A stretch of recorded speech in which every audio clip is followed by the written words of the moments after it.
Salut! Bienvenue à Qu'on joue, l'émission où est-ce qu'on vous présente des classiques et ensuite de ça, on vous montre des versions mieux, meilleures, améliorées, contemporaines, etc.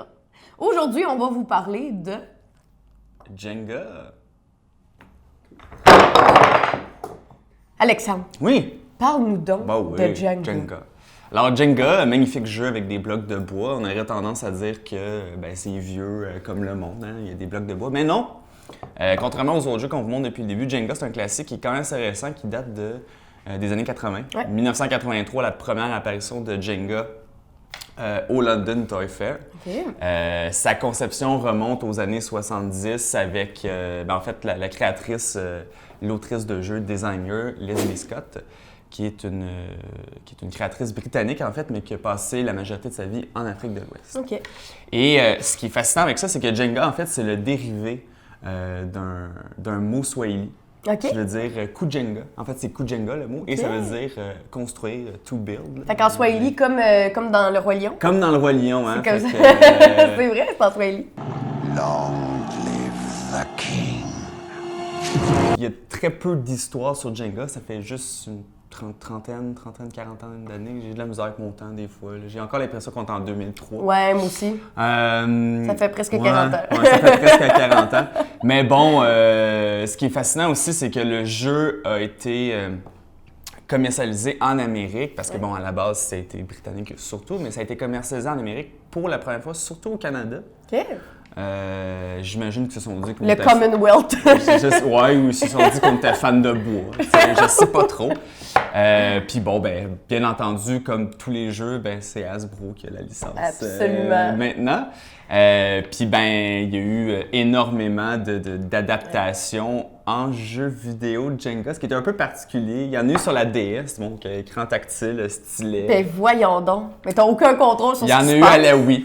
Ah, ben ça, je comprends un peu plus, mais la DS, je comprends pas. Tu vois, je suis plus d'accord avec DS. C'est un peu sketch. Puis Alexandre, Ouais. la question qui tue. Ouais.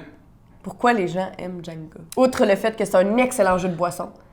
J'ai comme l'impression que Jenga, tu sais, comme le concept d'évolution là, de Darwin, là, qu'on naît avec des instincts. J'ai comme l'impression que les gens naissent avec les règles de Jenga. Tu sais, genre, tu vois Jenga, C'est pas très compliqué, là. puis tu comprends. Tu sais. Il y a une question de l'espèce d'appréhension, l'excitation, essayer de pas faire tomber les trucs. Ça devient bien intense, là, une partie de Jenga. Là. Ouais. Tu veux vraiment pas que ça tombe quand c'est à toi, faut que tu le prennes, tu le mets sur le dessus, etc.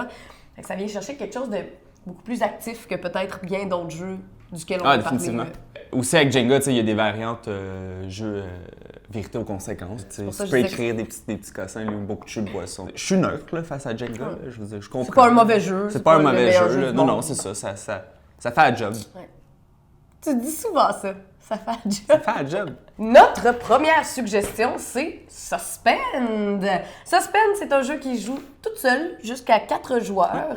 Et c'est probablement le jeu qui va ressembler le plus à Jenga parmi tous les jeux qu'on va vous montrer aujourd'hui.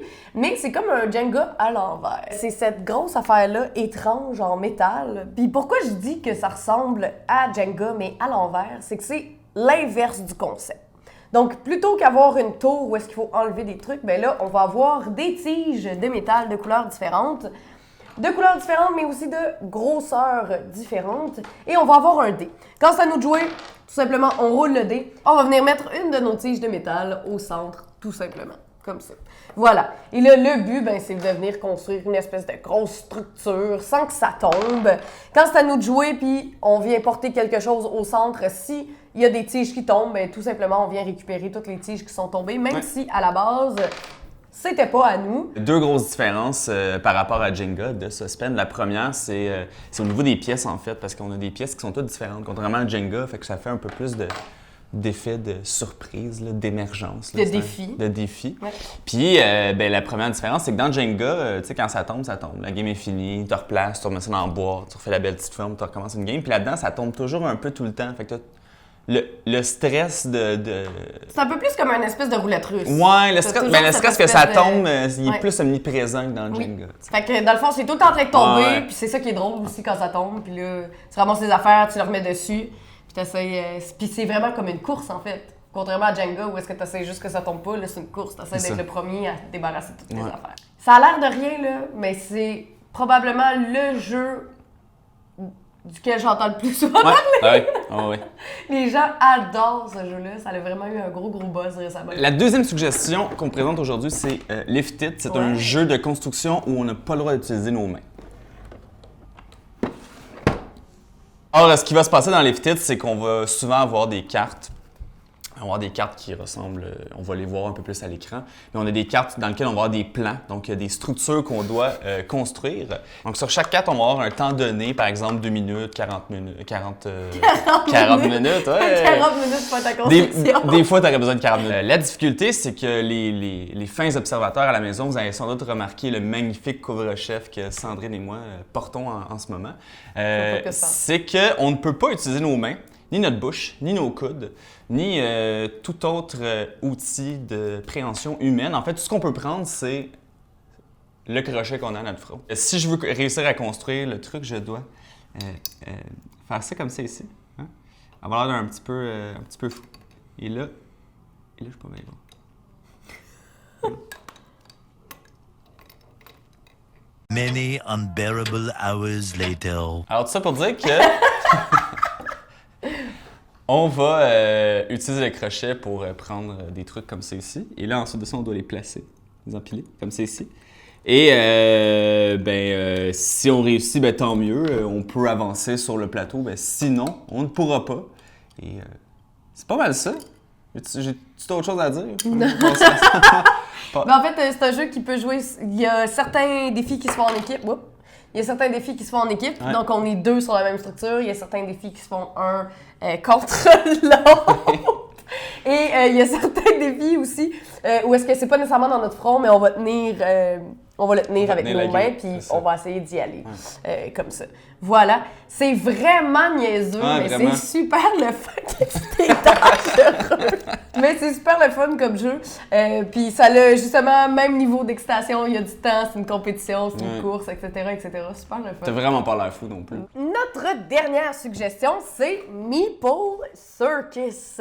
Donc, Meeple Circus, c'est un jeu qui est sorti, ça fait quelques années, 2-3 ans peut-être.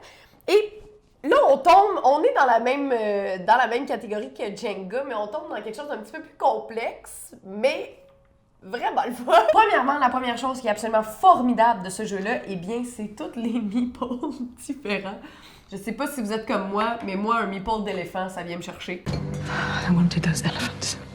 Le but du jeu, en fait, c'est qu'on va avoir tous ces petits personnages-là qu'on va venir sélectionner au courant de chaque manche et on va venir les empiler dans notre arène de cirque, les uns par-dessus les autres. On essaye de faire tenir le tout dans un temps donné.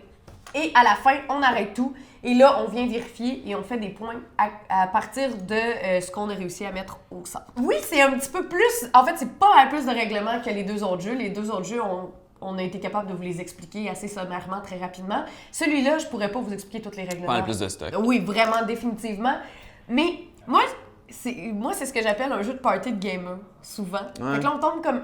Ça peut être familial, absolument. C'est un 8 ans et plus, ça reste familial, mais c'est quand même beaucoup plus chargé en termes de règlements. Il y a des trucs de hauteur, chaque petit personnage fait des choses différentes. Tu fais des points bonus tout dépendamment d'où est-ce qu'ils sont. Il y a un système de draft à l'intérieur du jeu, donc au début de la partie, mais en fait, à chaque manche, tu vas chercher des trucs, puis là, tu essaies d'aller chercher les meilleurs trucs par rapport aux objectifs que tu as. Les trucs étant les meeples, tu essaies d'aller chercher les meilleurs meeples par rapport aux objectifs que tu as, etc., etc. Fait que, il y a un peu de stratégie, en même temps, il y a vraiment l'espèce de fun d'essayer de monter des affaires. En ce moment, sur la table, il n'y en a pas, mais il y a des pièces qui sont rondes. Il y a des pièces que tu essaies de mettre, c'est comme des barils, tu essaies de les mettre, c'est rond, ça roule, c'est l'enfer. Vraiment le fun, puis les défis sont super drôles, puis il y a des personnages aussi, tu as comme des artistes invités qui viennent dans ton cirque, puis les artistes invités font des points toutes de manière différente, t'as pas les mêmes artistes invités que les autres, etc. C'est 45 minutes aussi, fait que c'est plus long que les parties des autres jeux qu'on vous a montrés. Ouais. Les autres jeux, ça peut durer 10-15 minutes peut-être une partie. Ouais. Mais de toute façon, les autres jeux je vais arrêter de jouer avec ça. Les autres jeux qu'on vous a montrés, c'est souvent ce qu'on appelle des fillers. Là. Ouais. C'est des jeux que tu joues en début de soirée ou en fin, là, selon. Oui. Un peu à la Jenga. Ouais, un peu à la Jenga. C'est pour partir une soirée ou la finir parce que tu n'as juste plus de concentration pour X raisons. Puis tu passes pas une soirée à faire ça. Tu sais, c'est comme c'est un jeu de milieu de soirée où on peut dire ça comme ça, mais je veux dire, il y a plus de contenu, il y a plus de jus. Ouais, c'est vraiment le fun. Puis là, ils ont sorti une extension aussi avec des nouveaux personnages. OK. Les meeples. J'aime ça, là. Alors, le défi aujourd'hui, un défi dans lequel je vais me faire battre, là, pour vrai, je vais être vraiment honnête. Là. Ça va être, en fait, notre cher producteur Marc-Antoine nous a spécialement sélectionné un des défis de Lift It, qu'il a mis sur le dessus de la pioche ici. Et on va retourner la carte. Il faut être la première personne qui réussit ce défi-là. Voilà. Ce ne sera pas un 2 de 3 là, parce que ça va être éternel sinon. Yes! Eh boy. OK! Puis là, on vous rappelle, c'est debout, hein? C'est pas... Ah, mais t'es déjà mieux parti que moi, j'ai même pas pogné, OK.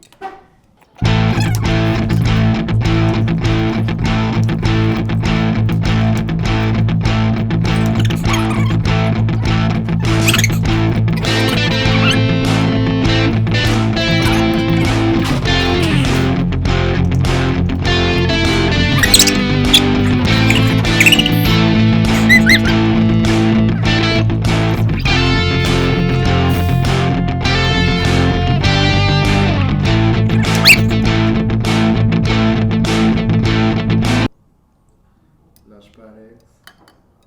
Je suis parfait. Sandrine est en mode restructuration.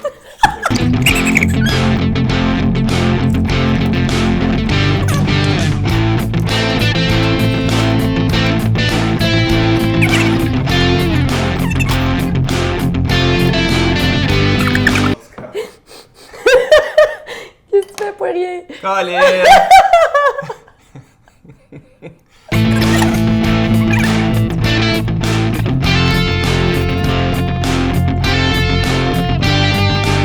Je sais pas si j'ai déjà vu quelqu'un le réussir.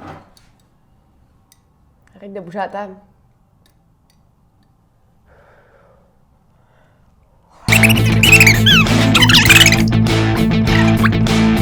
C'est pas fini tant que c'est pas fini. C'est pas mal fini.